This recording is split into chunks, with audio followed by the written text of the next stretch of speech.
Tonight we're going to be taking a look at this A1707 that randomly stopped turning on. As always, we're going to plug in our USB-C amp meter to give us a basic idea of what's going on with the board. So this is a pre-T2 USB-C MacBook that uses CD3215 USB-C controllers. And we get 5 volts and 0.1 milliamps on here. You probably can't see it, but it's 5 volts and basically no amp draw.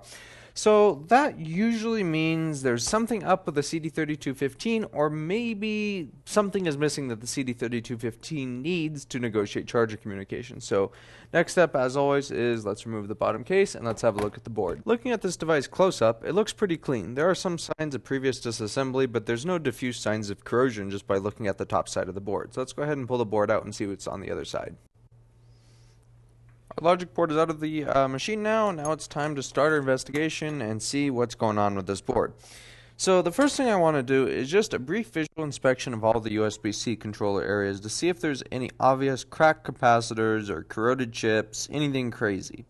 So here is one side that's clean. Moving on to the other side. This one also looks pretty good. Don't see anything obvious here. Moving on to these guys here. Clean as well. I don't see anything that looks off. Sometimes you'll see capacitors that are discolored, and that's not the case here. So what this tells me is something else is going on. So now we need to start the investigative work. So a good place to start is you could do one of two things. You can measure PP3V3 G3H, or you can measure PP bus G3 hot. Now, if we have PP bus G3 hot, what that's going to tell us is that voltage is making it into our system. That the CD3215 is telling this little MOSFET here it's okay to open and send voltage to the rest of the system. So these CD3215s drive these MOSFETs around these chips too. And if the CD3215 says it's okay, this guy is going to open, it's going to send power to PPDC and G3 hot, which is going to go to our ISL right here. This is an ISL 9239. That's going to spit out PP bus G3 hot and power a bunch of other things. So if our CD3215 says that's not okay, this will not open and this will not supply PPDC and G3H. Now PPDC and G3H also has another very important function, and that is to supply power to where is it here? I think it's on the other side on this board. It's to supply power to our PP3V3 G3H circuit, which is very important on this machine, as that will supply the basically the voltage for the brain of the CD3215, which allows it to negotiate 20 volts with the charger. So I want to check those two things right now. I want to check if we're getting PP bus, because that means our MOSFET is opening, and then I want to check PP3V3 G3H voltage. So I'm going to do that now. Our our board is plugged in. I'm going to measure PP bus G3 hot on these fuses right here, and it is actually 0 volts. So most likely something is definitely up here. So what I'm next going to do, we have 5 volts here, 5 volts here, 5 volts. It is possible that our ISL may have failed in a way that it is, for whatever reason, not sending our enable signal out. So let's go. We need to go to the schematic to explain this better. So let's go to the schematic right now.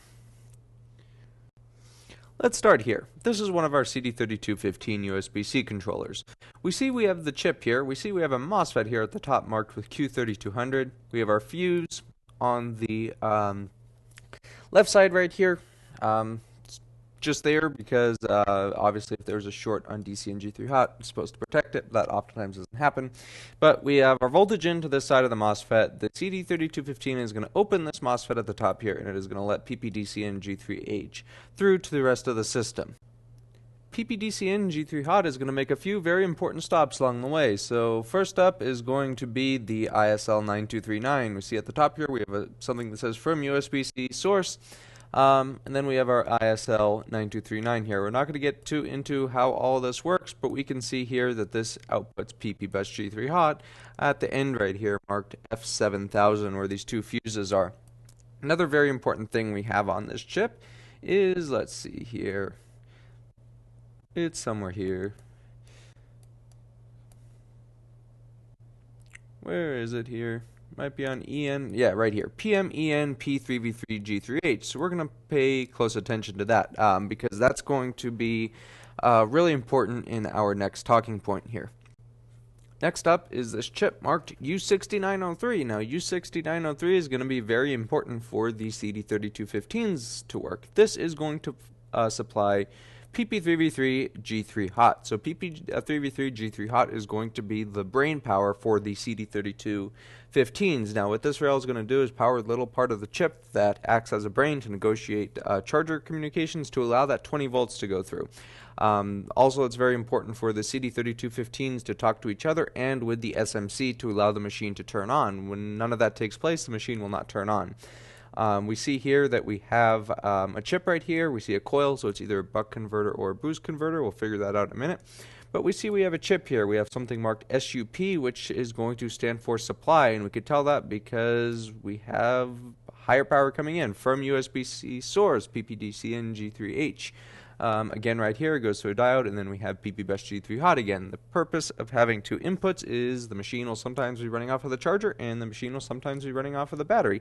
Power is going to be coming through PP bus G3 hot when it's running off the battery, and through PPDC and G3H charger when it's on a USB-C source. So the chip gets its power from here. We have a few other things here. We see we have a reset line, but that's marked NC, which means not connected. Then we have something called enable, so EN. So EN stands for enable on all of these. We see we have our familiar signal again here, PMEN P3V3 G3H from our ISL6259. So what we need to go ahead and do is check and see. We know we have PP bus G3 hot. PP bus G3 hot missing. So we need to see if we have PP3V3 G3 hot missing and then figure out why.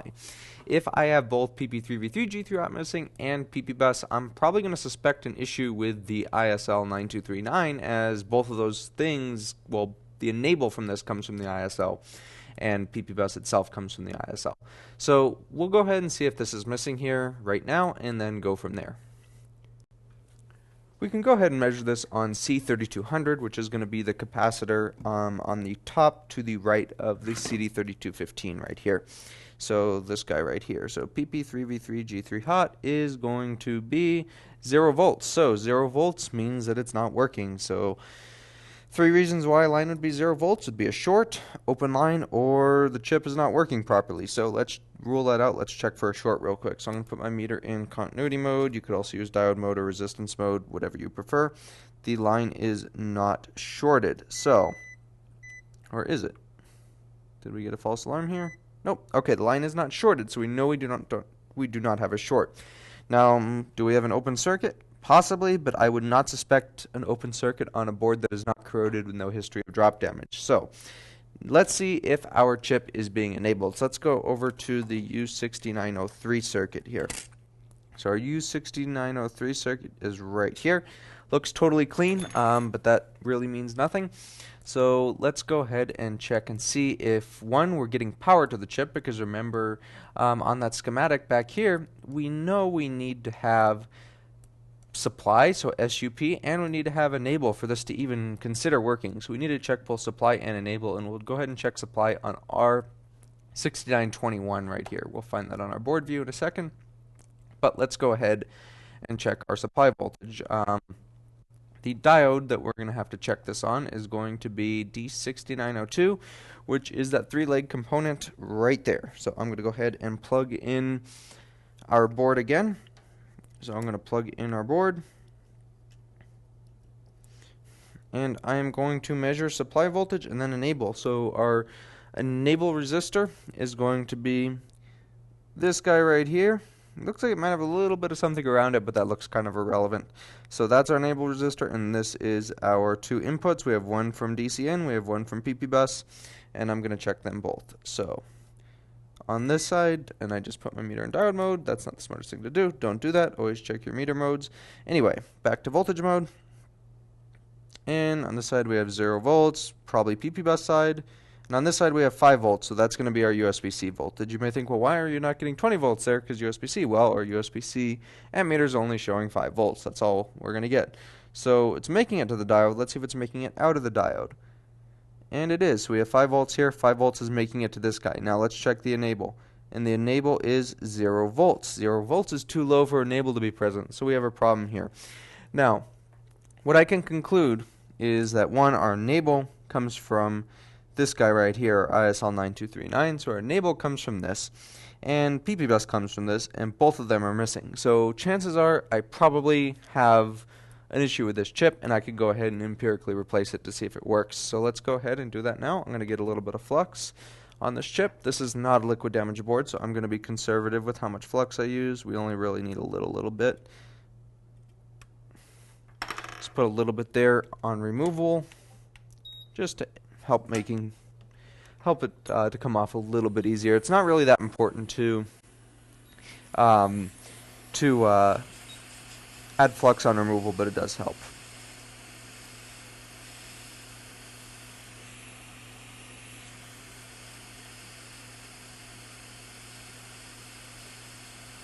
My apologies if I say stuff from time to time in this video that don't make total sense. I've been up for about 20 hours, and I've been working pretty much that entire time. So, this chip is off. Let's go ahead and clean these pads a little bit. Add some nice SN6337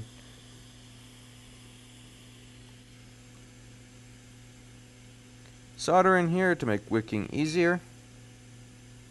And it's going to get all that nasty lead-free stuff out of here. Just like that. Let's go ahead and get our solder wick.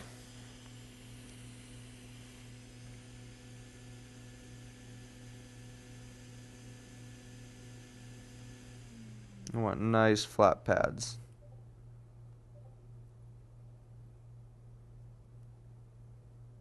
That's good. Let's go ahead and clean this up and get our new chip. Get a Q-tip and alcohol and clean up our flux residue. I only do this because the old flux is going to be a little bit burned and it's not going to have the same activity that new flux would. So I like to clean it up. And it looks like there was something on this Q-tip, so that complicates things. That's not a problem though.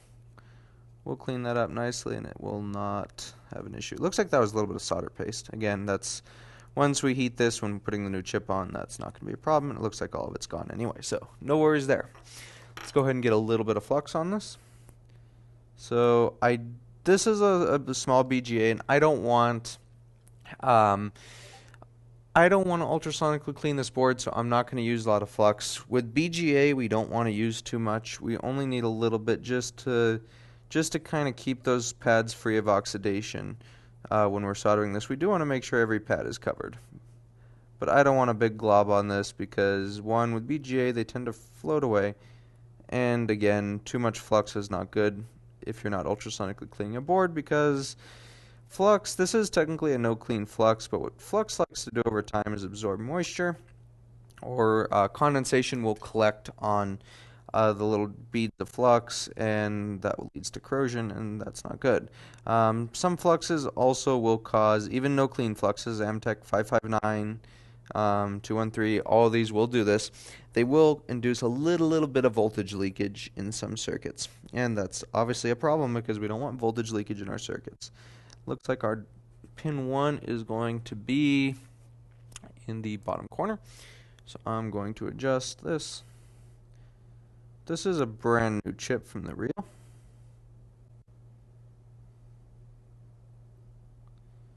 Line this guy up best that I can. That should be good. Hot air set to 430 Celsius at 60% air. Let's move in on it. Far away, then we'll move up close.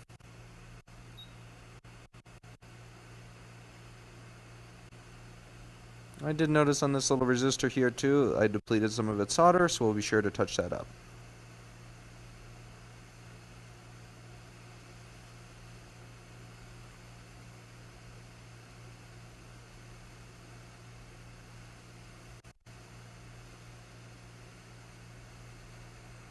Now I'm pretty certain that that chip is now partially flown into place, not fully.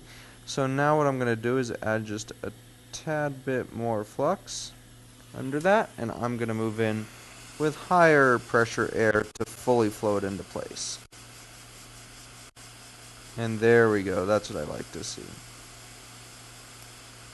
Nudge it a little bit, and we're good. Let's let this cool down a little bit. I did hear a little pop, so I just want to make sure, and look at that. So this is something that you need to be aware of when you're doing rework too, is when you're heating your tantalum capacitors, you can crack them. So if you ever see a visible crack in a capacitor like that, replace it. It will come back to bite you. So just a word of advice there is always, if you hear a pop, look around. Sometimes you'll hear noises like that, and that's not a big deal. But if you ever see a visible crack in a capacitor, you do not want dust or anything getting in that, because that will cause issues down the line. So if you hear a little pop from one, that's pretty common when these guys get hot. That's not a problem, but when you see a visible crack like that, it could be a problem. It's not the fact that you damage it, it's just the casing that cracked. But what the concern is that dust or corrosion over time will get into that capacitor and cause a short. And that's not what you want. So I'll go ahead and replace this as well, and then we'll test and see if this works. Let's pull our capacitor from the donor board. I'm being mindful on heat. Whenever you're doing tantalums, be a little bit more mindful on heat. It's not really the fact of temperature, it's more of how quick you're heating up the chip. Heating up the capacitor. Let's inspect it. No cracks, right? Nope, looks good.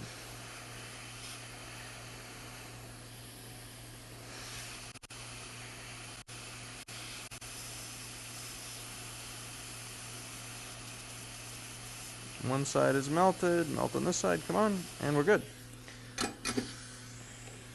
little added precaution, could look closer and add just a tad bit more flux and touch it with my iron.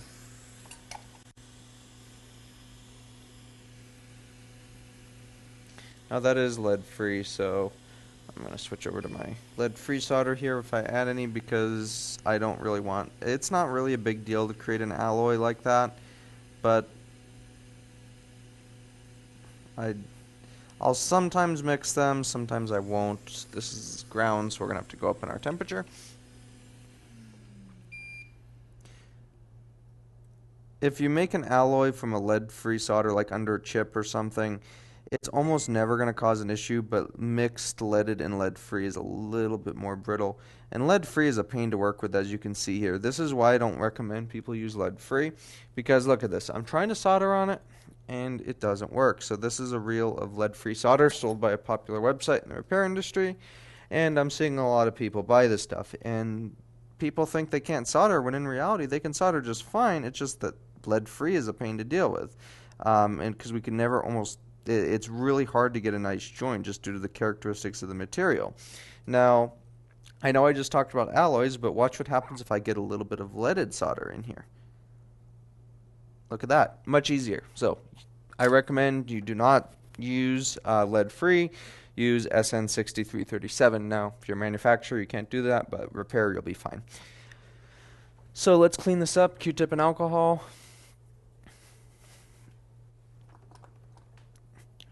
Just to clean up this flux residue, and then we'll go ahead and try this. But I'm pretty sure it's going to work just fine now. So this is the first pass. I'm just kind of loosening that flux, and I'll use the dry end of the Q-tip to clean it up. And here I am again dealing with the mysterious solder paste that somehow made it into my Q-tips. If you ask me, I think there's a channel troll that's breaking into my store at night putting solder paste in my Q-tips. But anyway, let's clean this up. How did solder paste get in my Q-tips? Look at that mess. Alright, in this case, I guess we are taking a trip to the ultrasonic. But anyway, this isn't going to cause enough of an issue to not let the board turn on. So let's let this dry and let's give this thing a shot. There, nicely cleaned up. Now, this resistor right here that I kind of forgot about, look at that. So that's still The solder is depleted there, so I'm just going to touch that with just a little bit of solder. No need to clean anything because it's only a very, very, very small amount that we're going to use here. Done. Now let's go ahead and test this and see if it works. Let's plug in our USB-C amp meter here. Shut off our lights. We could see here 20 volts, 0.03, 1.45 amps, which is booting current. One other thing that we could look at is our CPU vCore voltage. If it drops to around 0.65 volts or so, it means it's booting. So let me go here to this view again, my multimeter, lean it up against my scope. And I'm going to measure on our CPU vCore coils. It's had long enough to post by now. And 0.735 is about right. So it's like around 7.5 to 6.5 would be booting. But don't take my word. Let's throw it in the enclosure and let's see if it actually boots. Alright, we're back in the enclosure here. Let's go ahead and plug this in and see if we actually boot into an operating system, because that's the real test. So we have 20 volts, I have a trackpad click, I have a fan spin, you probably can't see that. Now we wait for the Apple logo.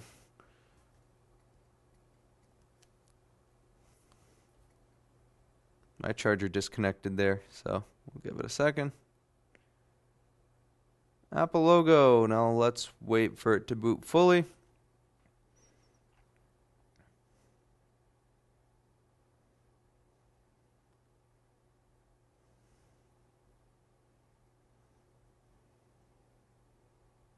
Touch bar lit up, and we are booted fully into the operating system. So this should be fixed, and that's it for today. I hope this video helps you if you come across a similar problem, and that's it for tonight.